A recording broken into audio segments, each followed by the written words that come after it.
Bonjour à tous, on se retrouve pour une nouvelle vidéo sur la chaîne Texama pour un nouveau Texama Show, comme d'habitude tous les dimanches. Alors, aujourd'hui, je suis techniquement pas là ce week-end, donc j'ai tourné cette vidéo vendredi après-midi, donc c'est possible que s'il y a une news qui soit sortie le vendredi soir, parce que, par exemple, avec le décalage horaire aux États-Unis, ils sortent les news des fois le soir, le vendredi, c'est possible que je l'ai pas vu parce que je tourne cette vidéo maintenant, donc je tiens à le préciser. Mais bon, on traitera la semaine prochaine si je l'ai pas vu.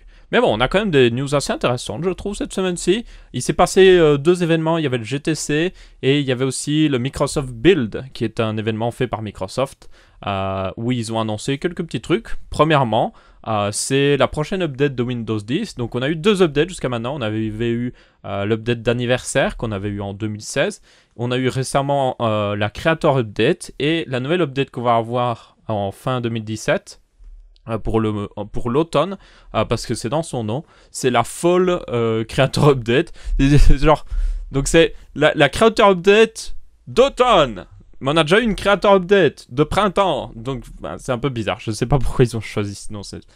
Voilà, bref. Mais dans tous les cas, la grosse nouvelle fonctionnalité de cette mise à jour, c'est une refonte graphique. Donc, ils vont remettre de la transparence dans Windows. Vous devez le savoir, l'un des gros problèmes que beaucoup de gens avaient avec Windows 8 et Windows 10, c'est que Windows 7, au moins, il avait des transparences et il y a des gens qui aiment bien ça. Personnellement, j'aime bien un petit peu de transparence aussi. Du coup, ils vont en remettre avec des refontes graphiques. Là, on peut voir par exemple l'application Groove avec un petit peu de transparence derrière. Et ils ont montré juste... Alors, vous pouvez déjà, si vous avez la version test de Windows, vous pouvez déjà tester ces fonctionnalités-là. Mais il y a genre 8 applications Windows qui supportent maintenant, dont la calculatrice. Et c'est juste pour montrer un petit peu ce qui est possible de faire avec ces effets de transparence. J'espère personnellement qu'ils en remettront un petit peu partout pour qu'on puisse avoir une interface graphique un petit peu plus belle. Parce qu'actuellement, quand c'est les trucs plats, c'est bien, mais... c'est un peu plat. J'aime bien un petit peu de transparence, personnellement, comparé à juste, oh, voilà, c'est plat. Donc, ouais. Et il y avait aussi une autre petite mise à jour. Donc ça, au final, c'est la grosse fonctionnalité qui travaille dessus. Il y a aussi d'autres petits trucs, mais moins intéressants. Et un truc qui était quand même notable, c'était un changement de niveau de OneDrive que j'avais vu, qui apparemment, alors OneDrive à une époque, fonctionnait différemment de, par exemple, Dropbox, parce que Dropbox, c'est... vous voyez vos fichiers dans un Dropbox, mais ils sont aussi sur votre PC. C'est le principe de Dropbox. Ils sont téléchargés sur votre PC, mais aussi en ligne. Là, OneDrive avant, et c'est un comportement qui avait été enlevé parce que ça posait certains problèmes, c'était que tant que vous n'ouvriez pas un fichier, il n'était pas téléchargé chez vous. Donc, c'était pratique si vous voulez sauvegarder de l'espace. Évidemment, vous pouviez l'ouvrir ou autre chose, juste le prendre pour qu'il se télécharge, ou juste dire à OneDrive télécharge tout. Mais il y avait l'option de juste dire je veux juste télécharger, enfin je veux juste ouvrir, enfin ou télécharger ce que je veux ouvrir. Et c'était plutôt pratique. Et donc ça va revenir par exemple. Donc ça peut être cool pour ceux qui aiment bien ce genre de fonctionnalité. Ensuite, c'est une news pas vraiment en rapport avec la mise à jour Windows 10, mais c'est en rapport avec Windows quand même. C'est qu'apparemment Spotify et iTunes vont venir sur le Windows Store.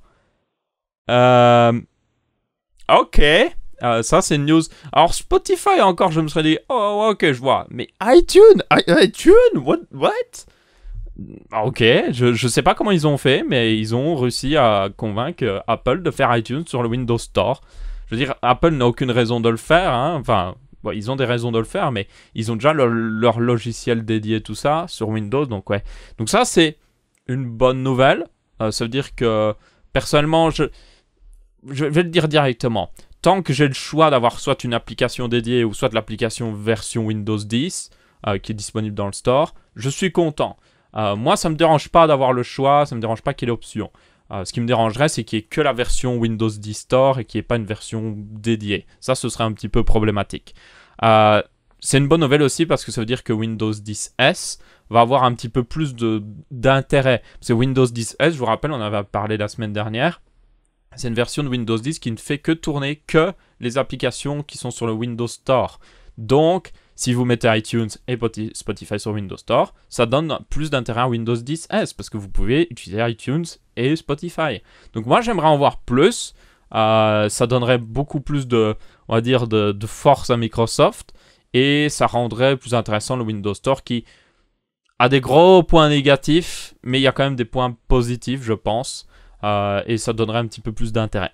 Après, on va le dire directement, il y a encore beaucoup de chemin à faire parce qu'il n'y a pas beaucoup d'applications sur Windows Store. Je regarde de temps en temps, je suis en mode, il n'y a rien, il n'y a rien. Vraiment, il y a rien, quoi. Et ça fait un peu pitié des fois, surtout quand vous regardez qu'il y a une grosse application, genre faite par un énorme développeur, genre carrément, limite une application comme Facebook ou autre chose, vous regardez, il y a 10 reviews. Et vous dites, ok, il y a 10 reviews sur le Windows Store, quoi. Pour une application telle que Facebook. Ok, ça me semble legit. Enfin bref, prochaine news, c'est au niveau de AMD. Alors AMD a confirmé la date de sa conférence pour le Computex et ce sera le 31 mai. Ce sera apparemment, alors ça doit être l'heure locale je suppose, 10h du matin, 11h du matin. Je sais pas si, c'est peut-être par rapport à l'heure aussi du GMT, peut-être possible. Dans tous les cas, ce sera le 31 mai. Et vous devez vous en douter, l'une des choses qu'on est à peu près sûr, c'est Vega, AMD Vega, qui est la nouvelle architecture graphique d'AMD. Ce sera présenté certainement le 31 mai, c'est à peu près sûr. Ils vont pas dire, oui, vous pouvez les acheter dès maintenant, mais à mon avis, ils vont dire, ça sort tel jour, enfin, ça sort telle date, et du coup, ben, voilà, ça existe, et ça sortira tel jour. J'ai appuyé, oh là là, wow, qu'est-ce que j'ai fait? Je sais pas ce que j'ai fait. J'ai appuyé sur une touche. C'est pas grave, c'est bon, j'ai fixé le problème. Tout va bien. C'était juste que, oui, c'était dans les commentaires où ils disaient qu'apparemment, exactement un an dans le passé, ils avaient annoncé au Computex les AMD RX 480. Donc, un an après, ça semblerait logique qu'ils annoncent leur véritable successeur et pas les RX 500 qui sont un petit peu des pseudo-successeurs. Hein. On le sait tous. Donc, ouais. Donc, c'est à peu près sûr. Aussi, il y a Ryzen version méga full 16 cœurs qui devrait être annoncé. Ça s'appelle apparemment d'ailleurs White Heaven, le nom de code. Mais sinon, c'est le... Alors, HEDT, ça veut dire le haut de gamme. Ça veut dire c'est la plateforme haut de gamme. Donc, c'est les processeurs Ryzen 16 et 12 cœurs qui peut-être seront annoncés le 31 mai. C'est pas sûr. C'est franchement pas sûr. Il y a des rumeurs évidemment, mais c'est pas sûr. Donc moi je prendrai avec une pincette ça. Mais Vega c'est sûr, mais Ryzen c'est moins sûr. Voilà. Moi ce qui m'intéresserait plus c'est Ryzen 3 en fait. Donc Ryzen pour le bas de gamme en quelque sorte entre guillemets. Donc des Ryzen 4 cœurs, 4 threads qui coûteraient même pas 100 €. Ça m'intéresse beaucoup plus. Franchement, même si moi je serais plus intéressé comme youtubeur que j'ai besoin de beaucoup de puissance pour streamer et tout ça, je serais plus intéressé par un processeur 12 cœurs. Personnellement, je serais content de pouvoir recommander à des gens des bonnes configs qui coûtent pas trop cher avec des Ryzen 3. Parce qu'actuellement, en bas de gamme, c'est Intel, en bas de gamme, ils ont des Core i3 et des Pentium Dual Core. On va le dire directement, c'est un peu bof, quoi. Du coup, il est temps qu'on ait un petit peu quelque chose qui secoue la ruche. Donc moi, j'espère que ce serait plutôt Ryzen 3, mais selon les news, ce serait plutôt le haut de gamme et Ryzen 3 arrivera un petit peu plus tard. À mon avis, quand ils auront plus de stock de puces qui marchaient un petit peu moins bien ou autre chose.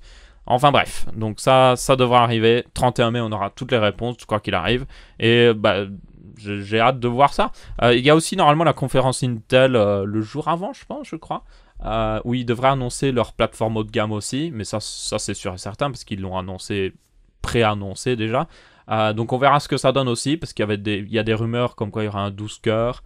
Il y a aussi les rumeurs de processeurs 4 cœurs en haut de gamme, donc c'est un peu bizarre. On verra ce que ça donnera aussi. Dans tous les cas, 31 mai, ça devrait être intéressant. Ensuite, c'est au niveau de Nvidia. Pendant le GTC, justement, ils ont annoncé la Tesla GV100. Alors, ils avaient annoncé, voilà, un an, je pense, je sais plus. Ils avaient annoncé la Tesla T100, non, je sais plus comment elle s'appelait. Mais c'était en gros le full GPU de Maxwell. Et du coup, vous voyez la Titan...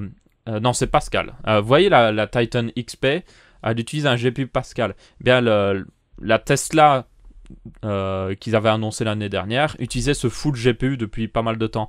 En plus de la mémoire HBM. Donc là, il utilise la mémoire HBM2. C'est sur la nouvelle architecture Volta de Nvidia. Et comme vous pouvez voir, déjà, c'est tout petit. Hein. Oui, je déconne pas. Alors, on va dire les caractéristiques techniques. Vous n'allez pas en revenir. Donc, vous êtes prêts? Hein? Alors, 500... Non, pas 500. 5120 CUDA core. Pour information, la Titan XP en a 3800, si je me souviens bien. La nouvelle Titan XP. Elle a 16 Go de RAM en HBM2. Ça paraît pas exceptionnel, mais c'est de la mémoire haute performance qui fait du 900 Go à la seconde. Donc ça, c'est énorme. Elle serait en 12 nanomètres, la puce. Et elle aurait une puissance de calcul de 7,5 teraflops en FP64, donc avec la double précision et tout ça, et 15 teraflops on va dire en FP32. Du coup, je peux vous dire que c'est une énorme puissance de calcul, ça c'est sûr. Et apparemment, elle aurait alors, c'est la puce graphique la plus grosse qui a jamais été faite. Apparemment, elle fait 815 nanomètres carrés. Bon, c'est pas très gros en fait quand on le voit comme ça, mais c'est énorme quand même. Hein. Donc c'est une des puces les plus grosses qui existent. Elle aura un TDP, donc ça c'est l'enveloppe thermique de 300 watts.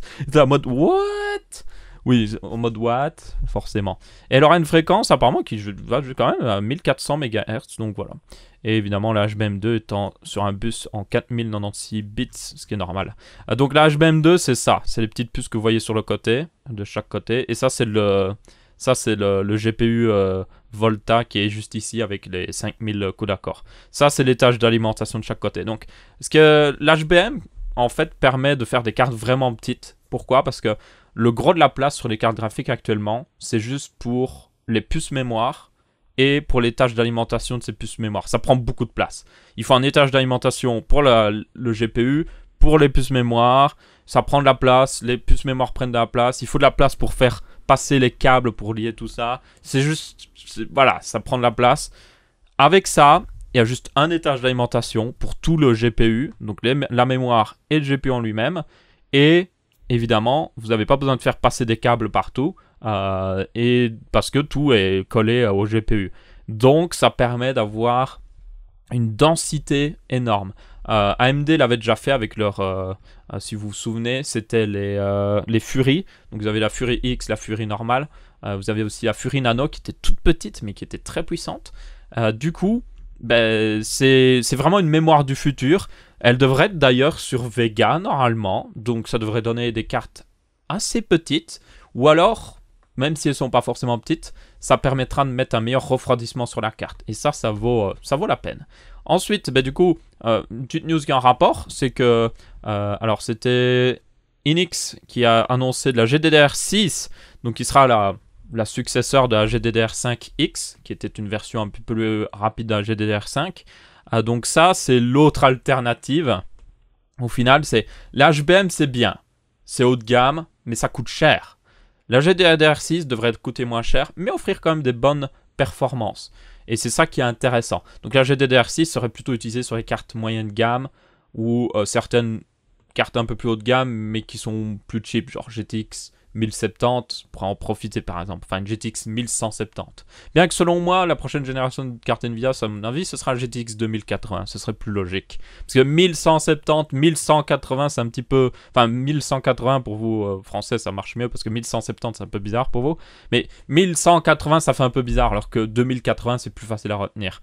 Donc je pense que ce sera ça. Donc pour une future GTX 2070 ou 2070, je pense que la GDDR6 pourrait être pas mal. Et ça permettrait d'économiser. Parce que là, l'HBM, ça coûte cher. Ça coûte cher. Donc, à voir. Mais bon, c'est quand même... C'est vraiment double... Il y a deux chemins, là. Il y a le chemin haut de gamme et il y a le chemin... c'est moins haut de gamme, mais ça offre quand même des meilleures performances. Donc, c'est un petit peu... on va voir ce que vont choisir Nvidia et AMD sur certaines cartes. Personnellement, je préférais que peut-être l'HBM... À part si, évidemment, sur une carte moyenne gamme, l'HBM ne sert à rien. Donc autant mettre de la GDDR6 qui coûtera moins cher. Je tenais aussi à préciser que l'HBM consomme moins de d'énergie. Donc le TDP de 300 watts ici, c'est vraiment presque purement pour le GPU, ce qui est assez énorme quand on y pense. Alors, autre petite news, alors ça c'est assez intéressant. Je voulais un petit peu parler, mais on parle souvent de technologie. Il y a certaines choses qu'on ne connaît pas forcément dans la technologie. C'est par exemple le patent troll. Je pense que vous avez déjà dû entendre parler. Apple aime bien de temps en temps faire du patent troll. Donc en gros, c'est vous déposez un brevet pour quelque chose. Genre, j'ai inventé une chaise qui peut se plier et on ne tombe pas, par exemple.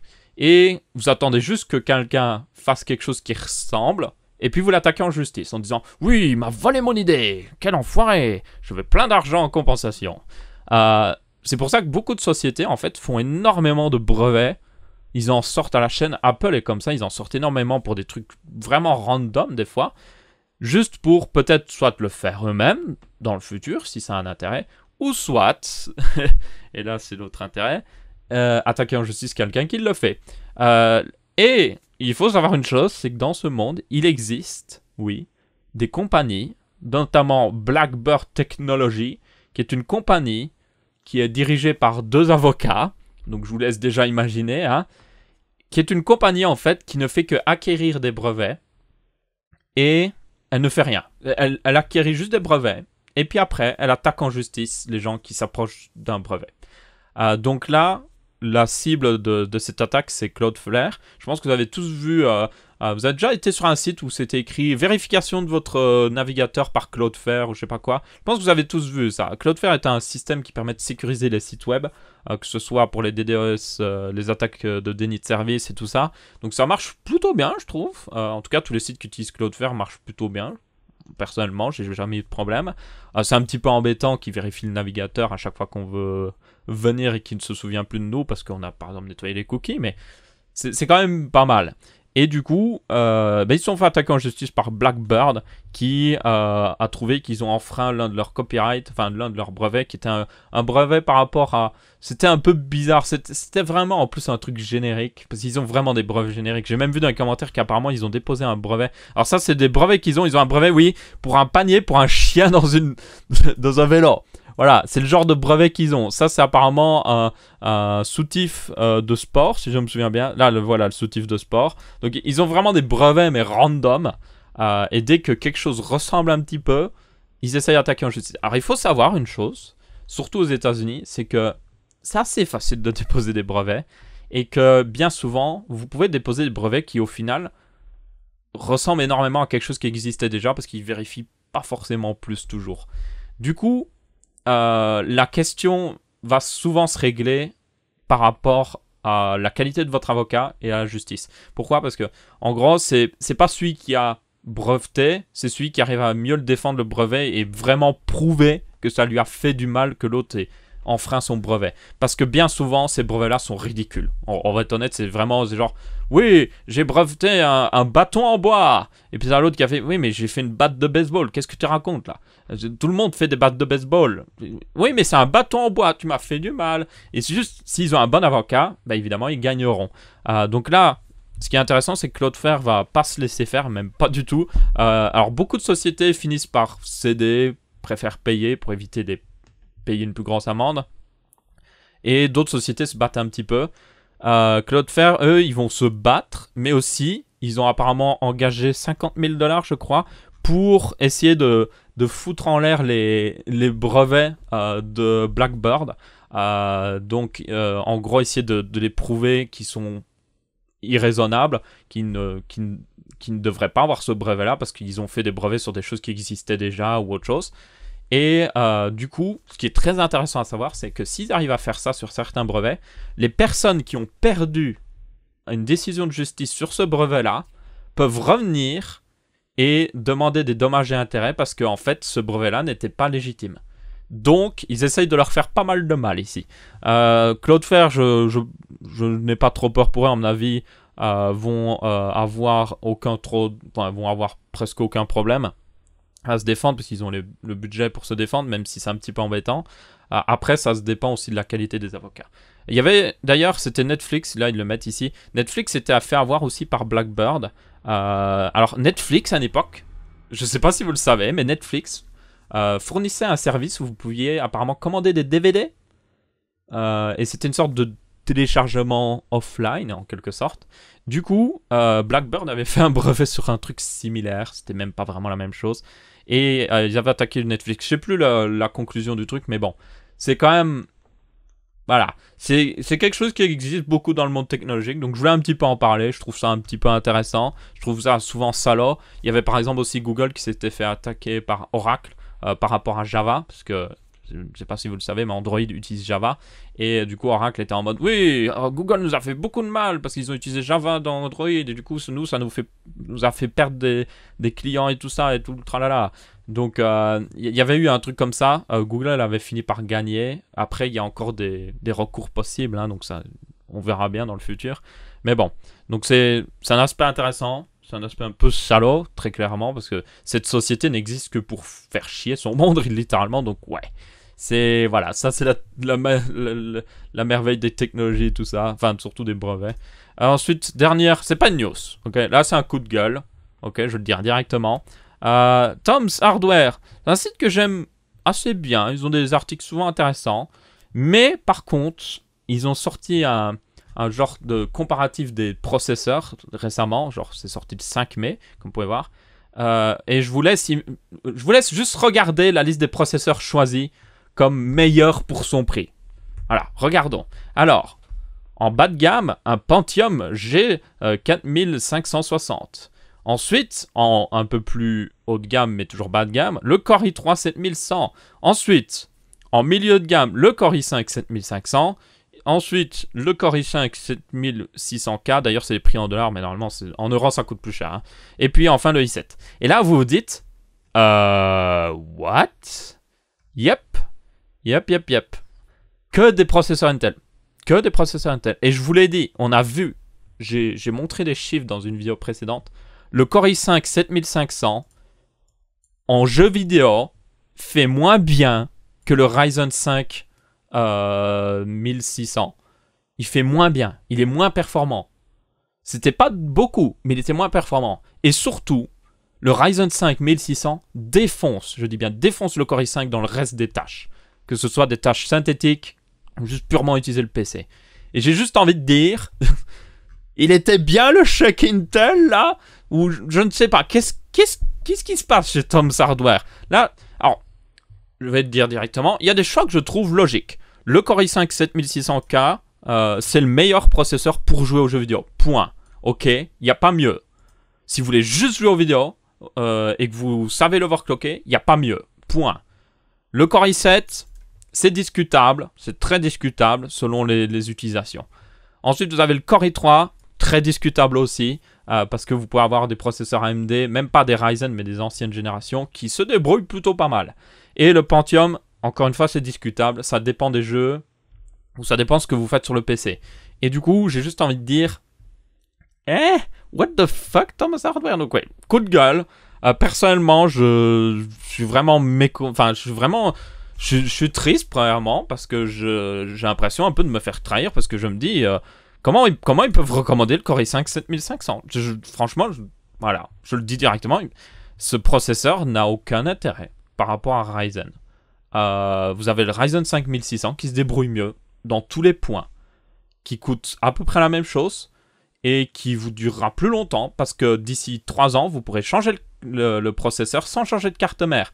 Chez Intel, bonne chance. Donc ouais, franchement, coup de gueule de ma part.